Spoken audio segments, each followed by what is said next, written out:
Money for Suja is purely for operation, but that is for 12 months of operation we anticipate. But we are not saying it's going to be 12 months. It can be a few months, can be a few years, until we defeat our enemies. Because the kind of resources being put forward and the reasons, we want the Ugandan population and citizens, especially Parliament and others, to support us, to support the ministry, to support the UPDF, to do their constitutional mandate of defending the territorial integrity of this country and to protect Ugandans from harm. So the money is based on near operational figures for 12 months. And we believe that it may be less or more, because there is no war which is cheaper. We need to have equipments, we need to feed them, we need to have them facilitated, all the soldiers there.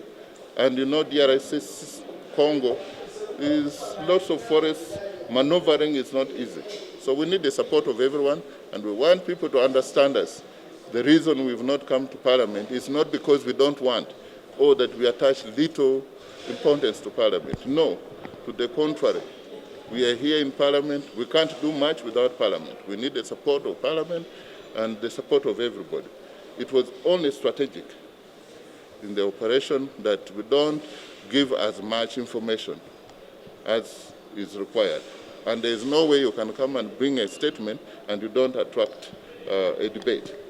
And when you come to the House, you're informing the whole country. Will you apologize? Apologizing for? Going to Congo. Well, it's not about parliamentary. You see, going to Congo, most people think we went under Section 39. That is not true. We went under Section 40, which does not require parliamentary approval. But we have to give Parliament information. That aspect, the delay, is regrettable. We take political responsibility for that, but we had good reasons for seemingly what would be that this construed as a bad behavior. It's not intended. It's for the good of Ugandans, and we want everybody to support us to make sure that we support our country, we protect the Ugandans, and we provide security. Your budget is shrinking. The budget is shrinking given the COVID pandemic, but also we have what they call statutory provisions that do not need to shrink, like paying salaries and pension, gratuity, food, clothing. Obviously, when you have soldiers, you have to feed them, you have to clothe them, you have to give them uniform. So it takes us a lot of time to explain to the budget committee and the Minister of Finance to buy in and know why. We are being portrayed as very insensitive ministry by asking for many times we ask for supplementary. It's because we have recurrent expenditure. This is recurring. It's foreseeable. Why is the Ministry of Finance not raising the ceiling of the MTF to give us what we need? And we need the support of everyone. Thank you. Thank you, Honorable. They are seeking for 89 billions to support UPDF operations in Congo, which is codenamed Operation Shuja. As you are aware, before the Parliament went on recess, we requested for the Minister to come and explain the reasons as to why our forces were in Congo. They failed up to now. It is very unfortunate because that operation is illegal. We have never approved it and sanctioned it as Parliament. It is very unfortunate that up to right now they are coming to Parliament seeking for monies to support the operations in Congo, on the operations which you have never approved.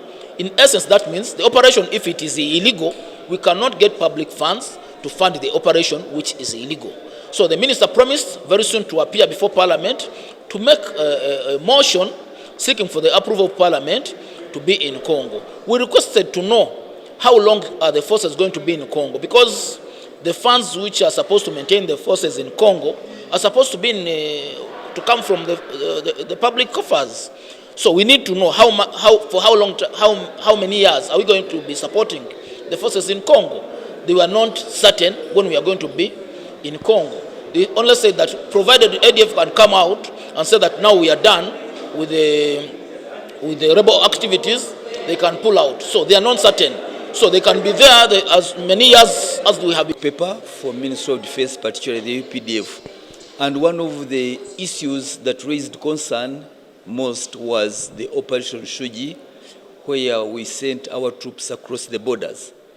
Now, as UPDF and as government, they ought to have sought the parliamentary approval and permission for that. I understand there was the element of surprise that was required, but having gone there, it would now be prudent for them to come back and inform the country and seek a parliamentary approval. But having said that, yes, we know we have our troops in Congo. There is a budget related to that of 87 billion, which they want to help them in the operation. But we are asking them, where did they get the money in the first